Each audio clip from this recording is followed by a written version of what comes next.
Hello students, good morning बेटा। आज हमारे पास नेक्स्ट लेक्चर जो है उसमें हम आज आपको स्ट्रक्चर ऑफ जेनेटिक मटेरियल उसके बारे में बताएंगे। तो हमारे पास आज का जो टॉपिक है सबसे पहले है स्ट्रक्चर ऑफ डीएनए। बेटा कल हमने इससे पहले वाले लेक्चर के अंदर आप लोगों को यह बताया था कि जेनेटिक मटेरियल से डीएनए होता है या प्रोटीन होता है। उसमें हमने डिफरेंट एक्सपेरिमेंट्स, ग्रिफिन का ट्रांसफॉर्मेशन एक्सपेरिमेंट है, एवरे एक्सपेरिमेंट है, उन सब एक्सपेरिमेंट्स के बारे में हमने यहाँ पर पढ़ा। तो आज हम स्ट्रक्चर बनाते हैं जेनेटिक मटेरियल की। मैं ये टॉपिक की क्लास में भी करवा चुका हूँ, लेकिन मैं आपको इसको इस चैप्टर के थ्रू होते हुए इसको दोबारा से यहाँ पर मैं रिपीट करता हूँ। तो देखिए हमारे पास स्ट्रक्चर ऑफ डीएनए में क्या है। सबसे पहले आप लोगों को पता है कि डीएनए का मतलब क्या होता है। First of all DNA, what you mean by the DNA. DNA आप सब लोगों को पता है क्या होता है, deoxy ribo nucleic acid. DNA का मतलब क्या होता है बेटा, डीऑक्सी राइबो न्यूक्लिक एसिड। तो ये वर्ड जो है डीएनए यहां से निकलता है। अब अगर हम डीएनए की डिस्कवरी की बात करते हैं, देखिए डीएनए की डिस्कवरी की बात करते हैं तो डिस्कवरी अगर हम करें, डिस्कवरी ऑफ डीएनए, सबसे पहले डीएनए को डिस्कवर किसने किया बेटा। फर्स्ट ऑफ ऑल डीएनए को डिस्कवर फ्रेडरिक मेस्चर नाम का साइंटिस्ट, जिन्होंने सबसे पहले, ठीक है ना, फ्रेडरिक मेस्चर, ठीक है ना, कौन है बेटा, फ्रेडरिक मेस्चर नाम का साइंटिस्ट, जिन्होंने 1868 के अंदर सबसे पहले, ठीक है, कहां पर बेटा, ये एक स्विस फिजिशियन है जिन्होंने nuclein of the pus cell, जो बॉडी के अंदर पस बन जाती है बेटा, जब भी कोई हमारे बॉडी के अंदर कोई डिफेक्ट होता है किसी सेल के अंदर, तो they are converted into the pus. और उस पस सेल के अंदर सबसे पहले जेनेटिक मटेरियल को डिस्कवर किया, और उस जेनेटिक मटेरियल को उस टाइम पर किसके नाम से बोला बेटा, न्यूक्लियन के नाम से बोला। बाद में अलग अलग साइंटिस्ट ने इस बात को स्पेसिफाई किया कि जो मतलब जेनेटिक मटेरियल है, ठीक है ना, बाद में इस चीज के लिए किंग इनहेरिटेड के लिए रिस्पॉन्सिबल है ऑस्कर हार्ट्सविंग, ठीक है ना, ऑस्कर हार्ट्सविंग नाम के साइंटिस्ट ने ये बात बताई कि जेनेटिक मटेरियल मतलब डीएनए जो है वो किसके लिए रिस्पॉन्सिबल है, it is responsible for the inheritance. उसके बाद में और भी बहुत सारे साइंटिस्ट है बेटा, उन्होंने उसके बाद इस बारे में बताया, जैसे term nucleic acid is given by the R, ठीक है, आर मैं लिख देता हूं, द ट्रम न्यूक्लिक एसिड, ठीक है ना, term the nucleic acid is given by R Altmann, ठीक है ना, किसने दी, आर एल्टमैन साइंटिस्ट ने दी, ठीक है। कब दी गई, ये दी गई 1980, ये दी गई 1889 के अंदर दी गई। बाद में artificial chromosome, artificial DNA synthesis by Kornberg, ठीक है ना, किसके द्वारा, कॉरनबर्ग के द्वारा आर्टिफिशियल डीएनए को भी सिंथेसिस किया गया बेटा, ठीक है। तो ये एक तरीके से डिस्कवरी है हमारे पास जेनेटिक मटेरियल के बारे में, जिसमें डिस्कवरी में क्या है बेटा, फ्रेडरिक मेस्चर नाम का जो पर्सन है उसने 1868 के अंदर न्यूक्लियस के अंदर, ठीक है ना, कौन सी सेल, पस सेल के अंदर, न्यूक्लियस के अंदर उसको डिस्कवर किया। Then term nucleic acid is given by the R Altmann नाम का पर्सन जो है 1889 के अंदर। देन उसके बाद बहुत सारे केसेस हुए जिसमें आर्टिफिशियल डीएनए का सिंथेसिस भी किया गया बेटा। उसके लिए कौन रिस्पॉन्सिबल है, कॉर्नबर्ग नाम का पर्सन जो है उस चीज के लिए रिस्पॉन्सिबल है, ठीक है। अब ये सब चीज तो हमारे पास क्या है, डीएनए की डिस्कवरी के बारे में। अब हमारे पास क्वेश्चन ये आता है कि डीएनए प्रेजेंट कहाँ होता है भाई सेल में, ठीक है। तो देखिए डीएनए जो होता है बेटा, हम बात करते हैं पोजीशन ऑफ द डीएनए। ठीक है, हम किसकी बात करते हैं? Position of the DNA. Position of, या आप ये कह सकते हो लोकेशन ऑफ द डीएनए। ठीक है ना, आप ये क्या कह सकते हो? Location of the DNA. Location of the DNA. ठीक है बेटा, लोकेशन ऑफ द डीएनए के केस में हम क्या बोल सकते हैं कि कहां पर प्रेजेंट होता है डीएनए, ये किसी सेल के अंदर डीएनए कहां पर प्रेजेंट होता है। देखिए इस अर्थ के ऊपर दो तरीके की सेल है, आप सब लोगों को पता है, एक प्रोकैरियोटिक और बेटा दूसरी कौन सी है? यूकैरियोटिक।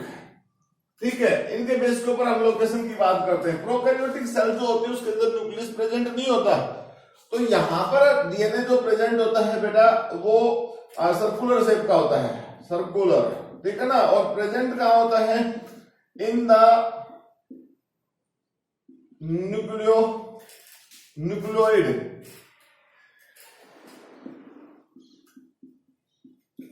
इसके अंदर जेनेटिक मेटेरियल जो होता है बेटा, न्यूक्लियस जो होता है उस वो प्रेजेंट नहीं होता, मतलब न्यूक्लियोइड प्रेजेंट होता है, उसके अंदर जेनेटिक मेटेरियल प्रेजेंट होता है। यहाँ पर क्या होता है बेटा, कैसा होता है?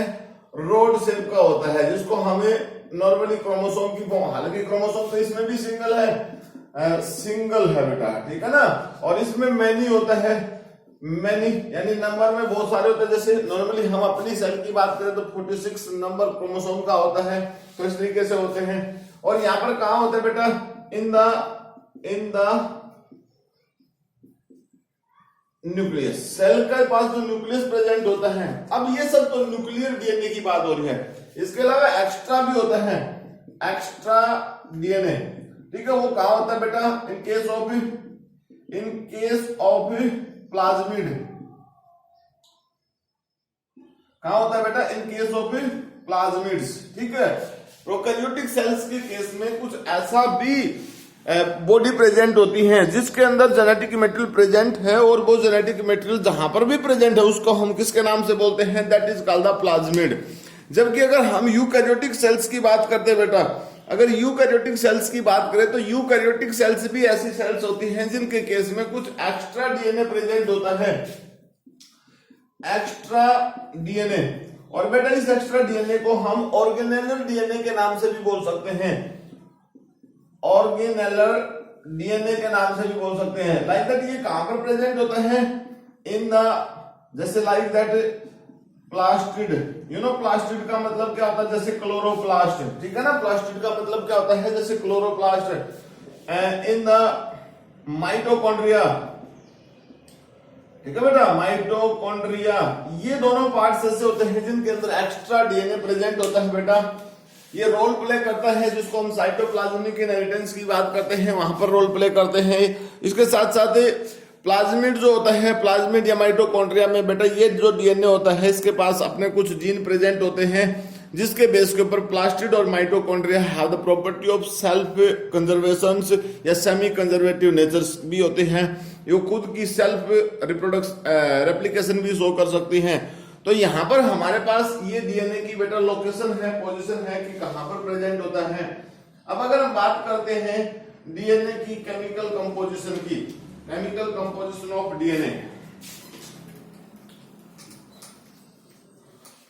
हमारे पास क्या है? Chemical composition of DNA. देखिए केमिकल कंपोजिशन ऑफ डीएनए की बात अगर हम करें बेटा, तो डीएनए जो है वो जेनेटिक मेटेरियल है। ठीक है, इस जेनेटिक मेटेरियल की केमिकल कंपोजिशन में क्या चीज है? केमिकल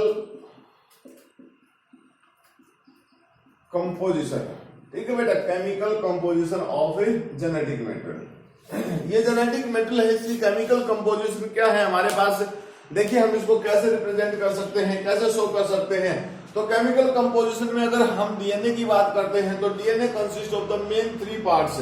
ठीक है ना बेटा, यहां पर हम बोल सकते हैं DNA consist of main 3 parts. ठीक है, उसमें 3 पार्ट्स है बेटा, मेन 3 पार्ट्स है। कौन कौन से हैं 3 पार्ट्स? नंबर 1 पार्ट है बेटा जिसके अंदर हमारे पास शुगर है। शुगर कौन सी? पेंटोज। पेंटोज शुगर है। और पेंटोज शुगर में कौन सी बेटा? देखिए डीएनए के केस में डीऑक्सीराइबोज शुगर है बेटा। कौन सी शुगर है? डीऑक्सीराइबोज पेंटोज शुगर जो हमारे पास प्रेजेंट है, ये शुगर प्रेजेंट है। सेकेंड कंडीशन क्या हमारे पास है? सेकेंड कंडीशन है बेटा हमारे पास है फॉस्फेट ग्रुप। फॉस्फेट ग्रुप, ठीक है। सेकेंड पॉइंट क्या हमारे पास? सेकेंड पॉइंट हमारे पास है DNA contain the phosphate group. और थर्ड वन इज दैट, तीसरा क्या पार्ट है बेटा? Nitrogenous base. थर्ड क्या है बेटा? नाइट्रोजीनियस बेसिस, ठीक है, नाइट्रोजीनियस बेसिस। अब सबसे पहले हमारे पास क्या है बेटा? डीऑक्सीराइबोज शुगर की हम बात करते हैं। देखिए डीऑक्सीराइबोज शुगर की बात में क्या करते हैं बेटा? कैसी होती है डीऑक्सीराइबोज शुगर? डीऑक्सीराइबोज शुगर जो पेंटोज शुगर होती है, मैं यहाँ पर उसकी स्ट्रक्चर ड्रॉ करता हूं। देखिए मैं सबसे पहले राइबोज शुगर की स्ट्रक्चर ड्रॉ कर रहा हूं बेटा। ये राइबोज शुगर है, ठीक है ना। ये कौन सी शुगर है? Ribose sugar. अब देखिए इसकी स्ट्रक्चर में क्या कंडीशन है बेटा? ये कार्बन नंबर फर्स्ट, ये carbon number second, carbon number 3, carbon number 4 और कार्बन नंबर 5 यहाँ पर प्रेजेंट है CH2OH के साथ। ये कार्बन नंबर 5, ठीक है ना बेटा। यहां पर है हमारे पास कार्बन नंबर 5, ठीक। यहां पर इसके पास जो ग्रुप प्रेजेंट है OH, H, यहां पर H, यहां पर OH, ठीक है। यहां पर H, यहां पर OH, यहां पर H। अब ये क्या है बेटा? ये कौन सी शुगर है? राइबोज शुगर है। कौन सी शुगर है बेटा? Ribose sugar. मैंने अभी डीऑक्सीराइबोज नहीं बनाया इसको। अब डीऑक्सीराइबोज शुगर अगर हम शो करते हैं इसमें कि डीऑक्सीराइबोज क्या शुगर होती है बेटा, तो डीऑक्सीराइबोज शुगर का मतलब क्या होता है? डीऑक्सीराइबोज शुगर का मतलब होता है कि इस पार्टिकुलर राइबोज शुगर के अंदर सेकंड नंबर कार्बन ये है। इस सेकंड नंबर कार्बन पे जो ये ग्रुप प्रेजेंट है बेटा, इस ग्रुप की जगह पर सिर्फ हाइड्रोजन प्रेजेंट होती है। क्या प्रेजेंट होती है? हाइड्रोजन। अगर मैं स्ट्रक्चर को यहां पर ड्रॉ करता हूं दोबारा, तो आप देखिए स्ट्रक्चर में क्या डिफरेंस है बेटा। मैंने आप लोगों को बताया कि सेकंड नंबर कार्बन जो प्रेजेंट है, उस सेकंड नंबर कार्बन के ऊपर जो हाइड्रोजन हाइड्रोक्सी ग्रुप है, यानी यहाँ पर OH, यहाँ पर क्या है? H, यहाँ पर H और अब यहाँ पर भी H, ठीक है ना। HOH, HCH2 और OH, ये 5 number carbon, 4 number carbon, 3 number, second और फर्स्ट नंबर कार्बन। तो अब हमारे पास इस ग्रुप में क्या चेंज है बेटा? इस पोजीशन को आप चेक कीजिए। इस पोजीशन को देखिए, वो पेंटोज शुगर है, इसको हम बोल सकते हैं राइबोज शुगर। अब ये डीऑक्सीराइबोज है, डीऑक्सी मतलब फॉर डीएनए, ठीक है। तो ये डीऑक्सी वर्ड किसके केस में लगा बेटा? डीएनए के केस में लगा। तो हमारे पास सिर्फ डिफरेंस क्या है? उधर वो राइबोज शुगर है, ठीक है ना, उधर वो राइबोज शुगर है, यानी यहाँ पर हमारे पास ये राइबोज शुगर है और ये डीऑक्सीराइबोज है। तो सबसे पहला पॉइंट हमारे पास यही तो था जिसमें हमने क्या बताया? शुगर, ठीक है। तो डीएनए के केस में जो शुगर प्रेजेंट होती है बेटा, वो ये शुगर प्रेजेंट होती है। मतलब किसके केस में? डीएनए के केस में जो शुगर होती है ये शुगर होती है, और ये शुगर जो होती है बेटा किसके केस में होती है? RNA, as a genetic material, RNA के केस में होती है। तो बेटा ये हमारे पास डिफरेंस भी बन गया आरएनए और डीएनए के केस में, कि आरएनए के केस में जो शुगर प्रेजेंट होती है बेटा वो होती है राइबोज शुगर, और डीएनए के केस में जो शुगर होती है वो होती है बेटा डीऑक्सीराइबोज शुगर। तो इन दोनों के केस में क्या क्या डिफरेंस है बेटा? शुगर के केस में सेकंड नंबर कार्बन जो प्रेजेंट है, सेकंड नंबर कार्बन, अब ये सेकंड नंबर कार्बन हमारे पास यहाँ पर प्रेजेंट है। इस सेकंड नंबर कार्बन पे जो ग्रुप प्रेजेंट है HOH, ये आरएनए के केस में प्रेजेंट है। अगर ये OH group is replace by the H, ठीक है, ये OH group is replace by the H, that is called the deoxyribose sugar. और इट्स मींस ये किसके अंदर प्रेजेंट होती है? ये डीएनए के अंदर प्रेजेंट होती है। सेकंड हमारे पास क्या है बेटा? सेकंड हमने आपको बताया कि फॉस्फेट ग्रुप प्रेजेंट होता है। अब सिंपल सी बात है कि फॉस्फेट ग्रुप जो प्रेजेंट होता है उसमें कैसे किस तरीके की कंडीशन होती है बेटा? देखिए फॉस्फेट ग्रुप, सेकंड हमारे पास क्या है बेटा? Phosphate group. ये हमारे पास देखिए, ये हमारे पास है सेकंड पॉइंट, फॉस्फेट ग्रुप की बात हम कर रहे हैं बेटा। इस फॉस्फेट ग्रुप का मतलब क्या होता है कि जो फॉस्फोरस होती है, देखिए H3PO4, ये फॉस्फोरिक ग्रुप, फॉस्फोरिक एसिड है एक तरीके से हमारे पास। इसको हम कैसे रिप्रेजेंट कर सकते हैं, P फॉस्फोरस डबल बॉन्ड और OH ग्रुप बेटा, इसके साथ OH ग्रुप और OH ग्रुप, ठीक है ना। ये सब हमारे पास क्या है, फॉस्फेट ग्रुप है बेटा, समझ गए। इस तरीके से हम इस फॉस्फेट ग्रुप को लिखते हैं। और जब हम यहाँ पर इसके फ्री टर्मिनल बनाएंगे, यानी जब भी हमें डीएनए की स्ट्रक्चर को ड्रॉ करेंगे बेटा, तो वहां पर हम इसको फ्री एंड बनाएंगे। यहां से हम इसके हाइड्रोजन रिमूव करेंगे और नेगेटिव चार्ज हमारे पास बेयर हो जाएगा, यानी अटैचमेंट हम शो करेंगे जब डीएनए की स्ट्रक्चर रिप्रेजेंट करेंगे, तब की बात है। तो अभी तो हम इसके कंपोनेंट्स के बारे में ही पढ़ रहे हैं। देन उसके बाद नेक्स्ट हमारे पास क्या है बेटा, नाइट्रोजीनियस बेस, ठीक है ना। अब नाइट्रोजीनियस बेस जो प्रेजेंट होते हैं बेटा, नाइट्रोजीनियस बेस जो प्रेजेंट होते हैं, ये देखिए ये हमारे पास पॉइंट है नेक्स्ट, नाइट्रोजीनियस बेस। अब नाइट्रोजीनियस बेस की बात हम जब करते हैं तो दो तरीके के नाइट्रोजीनियस बेस होते हैं डीएनए में। वन इज द प्यूरिन, एक तो कौन से होते हैं बेटा, प्यूरिन, ठीक है ना, एक तो होते हैं प्यूरिन और दूसरे होते हैं पायरिमिडीन, पायरिमिडीन, ठीक है ना बेटा, प्यूरिन एंड पायरिमिडीन। अब इन दोनों में डिफरेंस क्या होता है, purine is the 9 membered ring, ठीक है बेटा। प्यूरिन जो होती है वो कैसी मेंबर्ड रिंग होती है, कार्बन नाइट्रोजन की जो रिंग होती है बेटा 9 मेंबर्ड रिंग होती है। और पायरिमिडीन में कौन सी होती है बेटा, 6 मेंबर्ड रिंग प्रेजेंट होती है, 6 मेंबर्ड रिंग। तो यहां पर तो हमारे पास 9 मेंबर्ड रिंग है, उधर हमारे पास क्या है, 6 मेंबर्ड रिंग प्रेजेंट होती है। अब मैं अगर आपकी तरफ से इनको ड्रॉ करके देखते हैं तो प्यूरिन जो होती है हमारे पास वो कौन कौन सी है बेटा, प्यूरिन है हमारे पास एडेनिन एंड बेटा गवानीन, कौन कौन सी है, एडेनिन और गवानीन। पायरिमिडीन जो होती है वो हमारे पास क्या होती है बेटा, ठीक है, पायरिमिडीन हमारे पास होती है थायामीन्स, लगा लीजिए आप, थायामीन्स, साइटोसिन एंड बेटा एक और होता है जिसको हम क्या बोलते हैं, यूरासिल, जो सिर्फ आरएनए के केस में होती है। किसके केस में होती है, किसके केस में, ये दोनों डीएनए के केस में होती है, यानी इसके बेस की बात कर रहे हैं हम, थायमिन की जगह पर आरएनए के केस में यूरासिल होती है।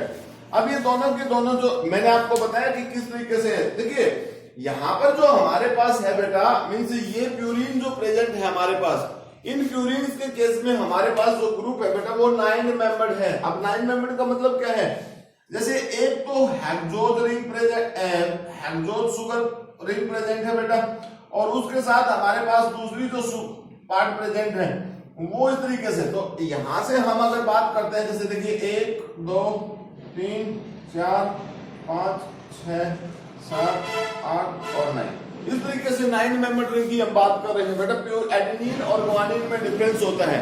जबकि अगर हम बात करते हैं इन तीनों की, थायमिन, साइटोसिन, यूरेसिल की बात करें, तो ये हमारे पास क्या चीज है बेटा, this one is the pyrimidine, ये क्या चीज है, ये पायरिमिडीन है। और इनके केस में हमारे पास जो रिंग है वो कौन सी है बेटा, हेक्सोज रिंग की बात हम कर रहे हैं, ठीक है ना, किसकी बात कर रहे हैं हम, हेक्सोज रिंग। तो ये हमारे पास जैसे 1 2 3 4 5 6 इस तरीके से ये हमारे पास है हेक्सोज शुगर है। तो बेटा ये तो थी composition of genetic material, it's means structure of जो डीएनए हम पढ़ रहे हैं उस स्ट्रक्चर की हम बात कर रहे थे। अब ये जो स्ट्रक्चर प्रेजेंट होती है बेटा, इस स्ट्रक्चर के केस में जो एक स्पेशल स्ट्रक्चर होती है यहां पर, इसमें मोनोमर यूनिट बन जाती हैं। ये तीनों चीजें आपस में मिलकर शुगर, फॉस्फेट और नाइट्रोजनियस बेस मोनोमर यूनिट बनाती हैं जेनेटिक मेटेरियल डीएनए की, जिसको हम न्यूक्लियोटाइड के नाम से बोलते हैं। अब वो स्ट्रक्चर कैसे बनती है, अब उस स्ट्रक्चर को मैं ड्रॉ करके दिखाता हूं आपके सामने, ठीक है, कहां पर किस तरीके से वो बॉन्डिंग शो करता है, कैसे वो बनते हैं, ठीक है ना। अब ये सब स्ट्रक्चर जो हमारे पास प्रेजेंट है इसको हम ड्रॉ करके दिखाते हैं बेटा, ठीक है।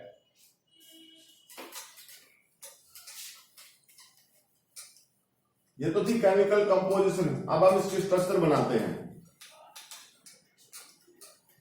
मैंने क्लास में भी आप लोगों को ये बात बताई थी कि यहाँ पर जब स्ट्रक्चर की बात आती है तो क्वेश्चन बनता है, सीबीएसई अपने पेपर के अंदर क्वेश्चन देती है कि draw the structure of DNA.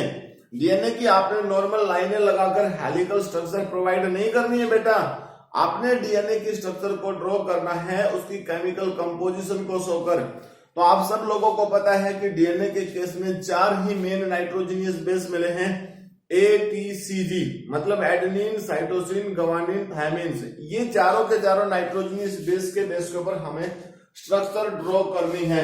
अब अगर हम स्ट्रक्चर ड्रॉ करने की बात करते हैं तो देखिए जेनेटिक मेटल्स में मैंने आपको बताया है कि सबसे पहले शुगर जो होती है बेटा, देखिए आप मेरी बात समझिए, मैं यहाँ पर एक स्ट्रक्चर ड्रॉ करता हूं, ये हमारे पास क्या है बेटा, शुगर, ठीक है ना, ये हमारे पास क्या है, शुगर है। और कौन सी शुगर है, डीऑक्सीराइबोस शुगर।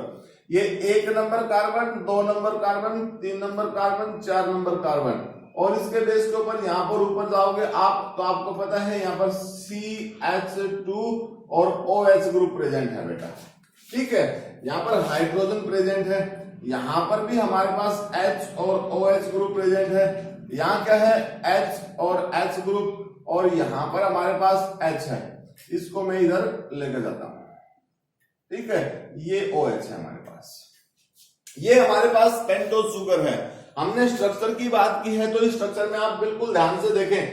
मैं दूसरा ग्रुप बताता हूं, फॉस्फेट ग्रुप। आपके पास यहाँ पर फॉस्फेट ग्रुप है बेटा, इस फॉस्फेट ग्रुप को हमने आपको बताया है कि फॉस्फेट ग्रुप जो था वो क्या था, डबल बॉन्ड ऑफ OH, यहाँ पर इसके पास क्या है, OH प्रेजेंट है बेटा, और यहाँ पर भी OH है। आप ये फॉस्फेट ग्रुप देखिए, ठीक है।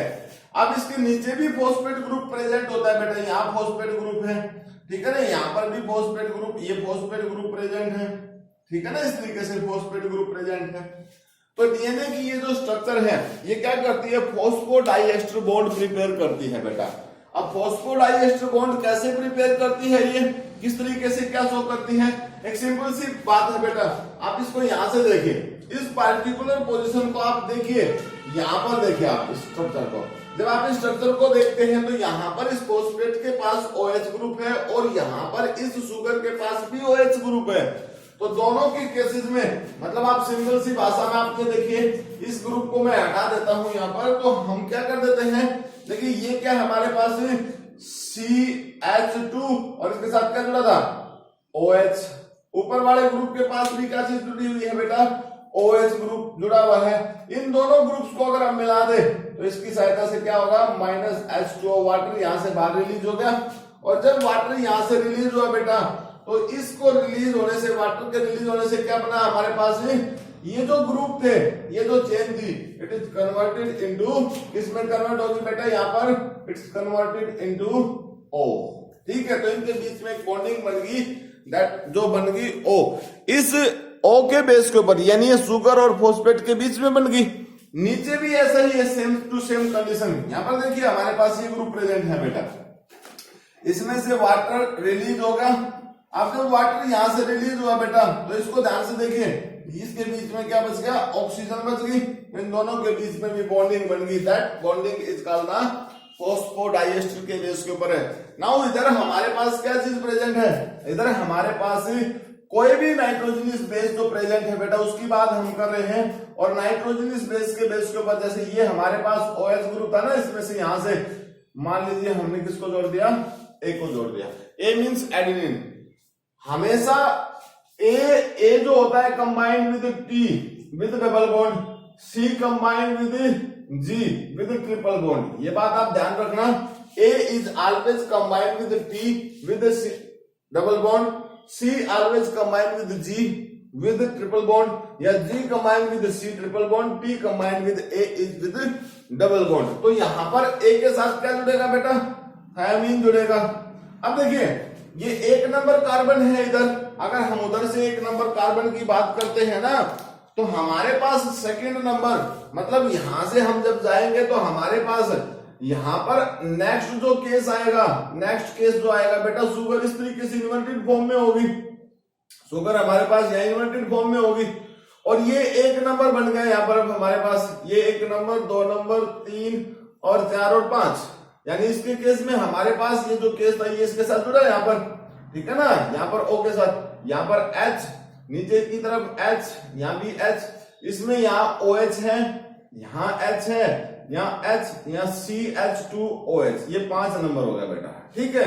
अब नेक्स्ट केस में हम क्या शो कर रहे हैं बेटा, again here the phosphate group, यहाँ पर फिर फॉस्फेट ग्रुप है बेटा, ठीक है ना, हमारे पास यहाँ पर फिर फॉस्फेट ग्रुप प्रेजेंट है, ठीक है ना, क्योंकि फॉस्फेट तो नीचे की उधर भी होगी, फॉस्फेट तो वहां पर भी होगी हमारे पास, और जब हम वहां पर फॉस्फेट जोड़ेंगे तो देखिए अगर हम यहाँ पर फॉस्फेट जोड़ते हैं बेटा, यहाँ पर, ठीक है, तो अगर हम यहाँ पर फॉस्फेट जोड़ते हैं तो देखिए क्या क्या करता है,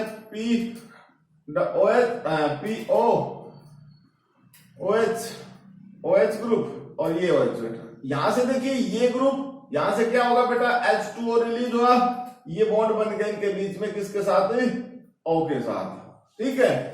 अब ये कितने नंबर है, 3 नंबर कार्बन, ठीक है ना। आप यहाँ 5 नंबर कार्बन पे देखिए ये OH प्रेजेंट है हमारे पास और ये OH प्रेजेंट है, इसमें से हमारे पास H2O रिलीज हुआ माइनस, ठीक है, और इन दोनों के बीच में हमारे पास बॉन्डिंग होगी बेटा, इन दोनों के बीच में हमारे पास क्या होगी, बॉन्डिंग होगी।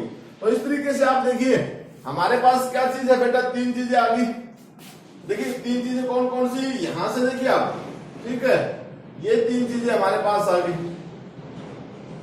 ठीक है ना, ये 3 चीजें आ गई, इधर भी हमारे पास 3 चीजें आ गई, ये ग्रुप देखिए आप यहां से समझिए आप इसको, ये 3 चीजें होगी बेटा, होगी ना 3 चीजें। तो ये जो पार्ट बन गया, ये एक स्ट्रक्चर जो बन गई बेटा, इस स्ट्रक्चर को हम किसके नाम से बोलते हैं, that is called the nucleotide, ठीक है ना। इस स्ट्रक्चर को हम क्या बोलते हैं बेटा, that is called the nucleotides, ठीक है। ये स्ट्रक्चर जो बन गई that is called the nucleotide, ठीक है। जिस स्ट्रक्चर के अंदर तीनों चीजें हैं, कौन कौन सी बेटा, जिसमें हमारे पास शुगर भी है, फॉस्फेट ग्रुप भी प्रेजेंट होता है, ठीक है, जिसमें हमारे पास क्या है, शुगर भी है, फॉस्फेट ग्रुप भी प्रेजेंट है और नाइट्रोजनियस बेस भी प्रेजेंट है बेटा, ठीक है ना। क्या क्या चीजें हैं, शुगर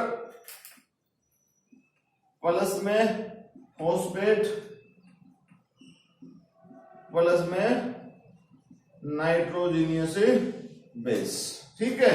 ये तीनों चीजें जो स्ट्रक्चर के साथ ये चीज बन गई फिर हमारे पास क्या, न्यूक्लियोटाइड्स, ठीक है। तो that is called the monomer unit of A DNA. इसको हम किसके नाम से बोलते हैं बेटा, इसको हम बोलते हैं monomer unit of A, monomer unit of genetic material, ठीक है।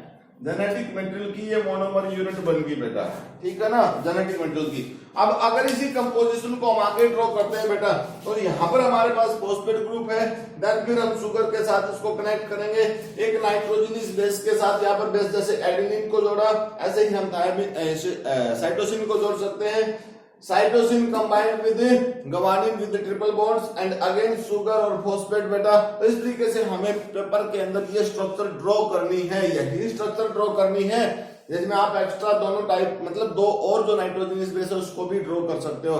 तो ये पेपर में हमारे पास क्वेश्चन आता है बेटा, 3 नंबर का क्वेश्चन आता है, जिसमें हमारे पास 2 पार्ट आते हैं, ए और बी। ए पार्ट में हमारे पास डीएनए की स्ट्रक्चर ड्रॉ करने के लिए आ सकते हैं, बी पार्ट में क्या आता है वो भी मैं अभी आपको बताता हूँ, ठीक है।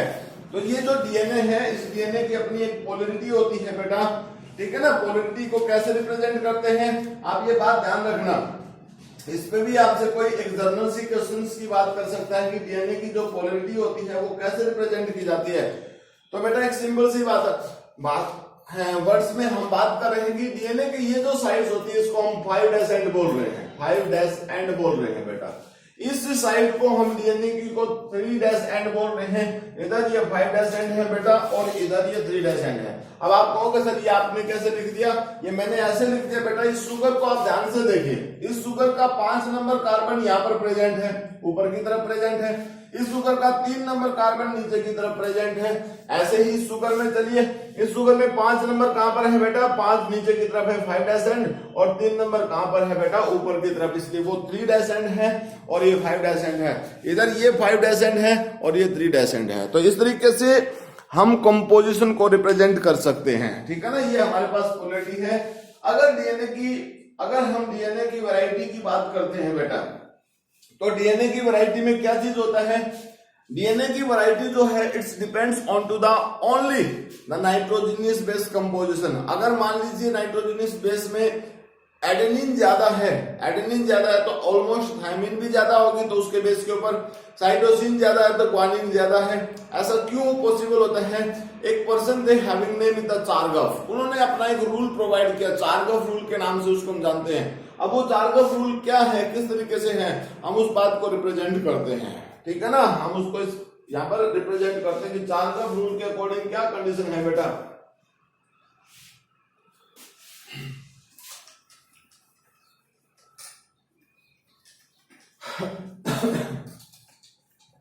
हम यहां लिख देते हैं अकॉर्डिंग टू चारगफ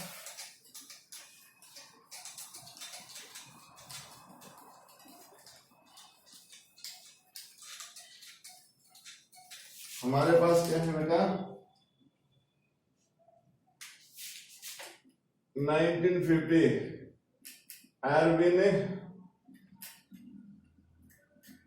चारगफ, ठीक है, ठीक है ना। चारगफ ने क्या बताया, A is always combined with thymine, यानी adenine combined always with thymine, यानी A is equal to T और बेटा C is equal to G. क्यों बेटा, ऐसा क्यों पॉसिबल है? ऐसा इसलिए पॉसिबल, आप देखिए A combined with T and C combined with G with triple bond, ठीक है। अब हमारे पास क्या चीज है बेटा, जब ए टी के बराबर है और सी जी के बराबर है, तो ऐसे में क्या हो सकता है, प्यूरिन, प्यूरिन जो हमारे पास है, प्यूरिन क्या है हमारे पास बेटा, ए प्लस में जी प्यूरिन है, ए प्लस में G purine is equal to C plus में टी, ये क्या चीज है बेटा, पायरिमिडिन, ठीक है। ए प्लस में G is equal to C plus में T, purine is always equal to the pyrimidine. अब यहां पर चारगफ ने जो ये रूल प्रोवाइड किया बेटा, इस रूल के अकॉर्डिंग हम क्या कह सकते हैं, इस रूल के अकॉर्डिंग हम क्या कह सकते हैं बेटा, कैसे, किस तरीके से, हमारे पास इस रूल पे क्वेश्चन आता है, यहां से इस रूल के अकॉर्डिंग क्वेश्चन आता है बेटा। क्वेश्चन ये होता है, if the number of nitrogenous bases 1000 in a DNA sequence, ठीक है, किसी डीएनए सीक्वेंस में नाइट्रोजनियस बेस का नंबर 1000 है एंड नाइट्रोजनियस बेस का नंबर कितना है बेटा, 1000, एंड अगर मान लीजिए यहां पर उसने थायमिन की वैल्यू दे दी, थायमिन इज 280, ठीक है ना, 280 कितने हैं थायमिन, फाइंड द गवानीन, ठीक है ना, फाइंड द गवानीन, गवानीन को फाइंड आउट करना है। तो सिंपल सी बात है बेटा, आप चारगफ रूल के अकॉर्डिंग चलिए, ठीक है ना, चारगफ रूल के अकॉर्डिंग चलिए। आपको पता है चारगफ रूल में क्या चीज है, P इज इक्वल टू ए, ठीक है, वो कितना है बेटा, 280 है ना, तो मतलब 2 थायमिन दी हुई है तो एडेनिन भी हमारे पास इतनी होगी, तो ये क्या होगा, 280 प्लस में 280, तो ये कितनी होगी हमारे पास है 056। ये कौन सी चीज है भाई, ए प्लस में टी, ठीक है ना, ए और टी होगी हमारे पास, इतनी सारी है। अब सिंपल सी बात है, आप देखिए ए और टी, यहां पर सी और जी बच गया। अब यहां पर आप इसकी वैल्यू डालेंगे, यहां पर इसकी वैल्यू डालेंगे, तो दूसरी चीज हमारे पास क्या बच गई भाई, दूसरी चीज हमारे पास सी प्लस में जी बच गई। अब जब ये इतनी है तो सी प्लस में जी कितनी है बेटा,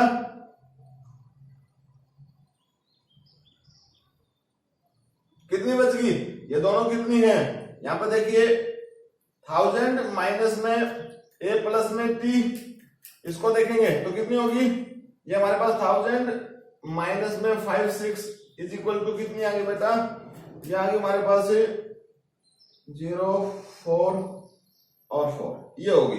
अब इसको 2 से डिवाइड कर दीजिए, 220, तो मतलब C plus G is equal to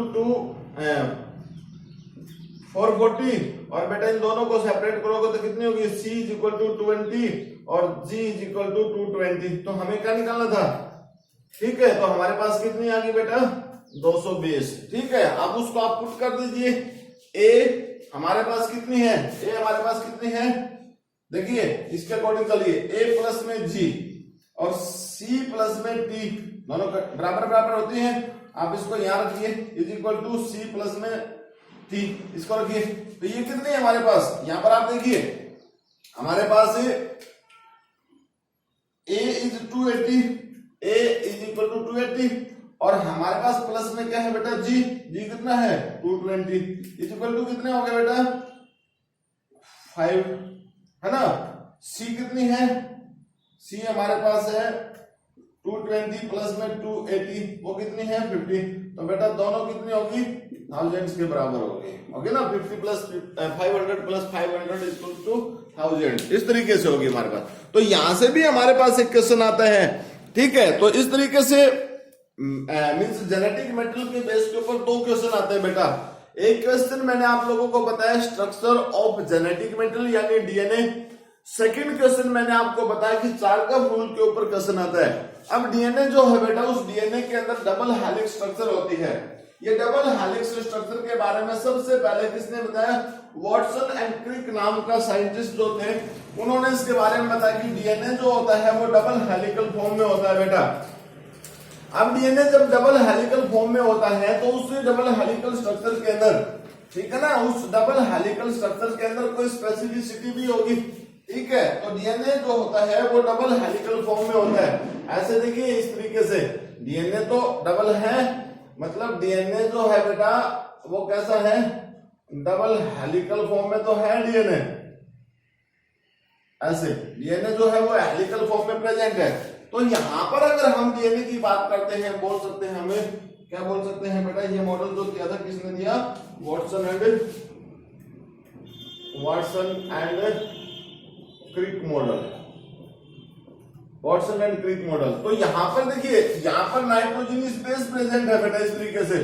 तो जब भी डीएनए का एक हेलिक्स कंप्लीट होता है, उस हेलिक्स के अंदर 10 नाइट्रोजनस बेस होते हैं।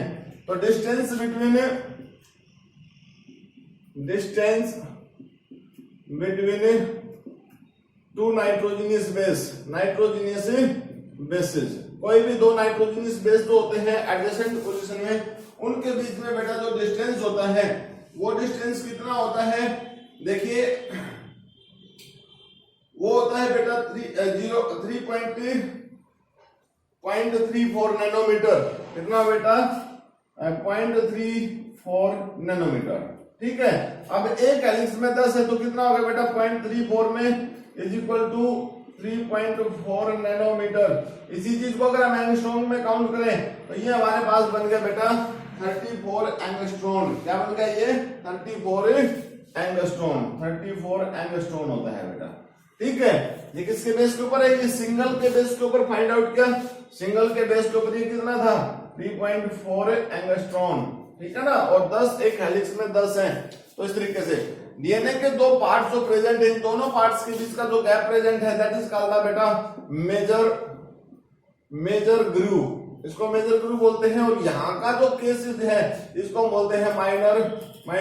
तो बेटा ये डिस्टेंस 20 एंगस्ट्रॉम होता है। ये कितना होता है 20 एंगस्ट्रॉम के नाम से बोलते हैं इसको। तो इस तरीके से ये डीएनए का डबल हेलिक्स है। वो सब चीजें कि डीएनए का एक स्ट्रैंड जो होता है दूसरे स्ट्रैंड के एंटी सेंस होता है, ठीक है ना। एक 3 to 5 एंड है तो दूसरा 5 to 3 एंड प्रेजेंट होता है। तो ये मॉडल जो प्रोवाइड किया गया वॉटसन और क्रिक ने प्रोवाइड किया। हालांकि अगर हम डीएनए की स्ट्रक्चर की बात करते हैं कि डीएनए की स्ट्रक्चर में और क्या क्या कंडीशन होती है बेटा, तो डीएनए की हेलिकल स्ट्रक्चर जो होती है उस स्ट्रक्चर के बेस के ऊपर अगर हम बात करते हैं तो वहां पर हमारे पास डीएनए की हेलिकल स्ट्रक्चर में बेटा टाइप्स होती हैं। डीएनए की हेलिकल स्ट्रक्चर में जो टाइप होती है, डीएनए की टाइप होती है जिसमें हमारे पास linear, circular, tropical, genetic, A B C D Z type जो हमारे पास टाइप्स है बेटा। उसके साथ साथ coding, non coding DNA sequence होता है। तो हम यहां लिख सकते हैं types of types of DNA, हम यहां बोल सकते हैं हमारे पास टॉपिक बनता है टाइप्स ऑफ डीएनए।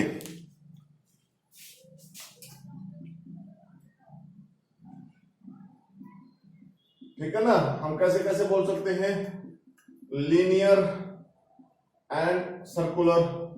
हमने अभी स्टार्टिंग में आपको बताया था लीनियर डीएनए होता है यूकैरियोटिक सेल्स में होता है, हमारे अंदर है बेटा। दूसरा हमने सर्कुलर डीएनए प्रोकैरियोटिक सेल्स की बात की थी, वहां पर प्रेजेंट होता है।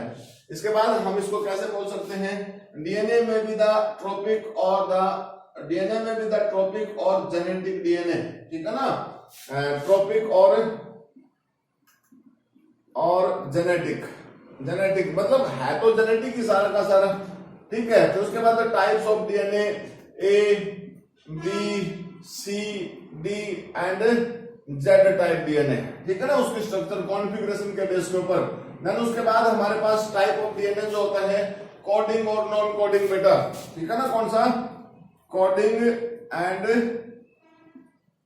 Non coding, coding and non coding DNA. ये कोडिंग डीएनए को बोलते हैं फंक्शनल डीएनए बेटा, और नॉन कोडिंग को हम क्या बोलते हैं, नॉन फंक्शनल।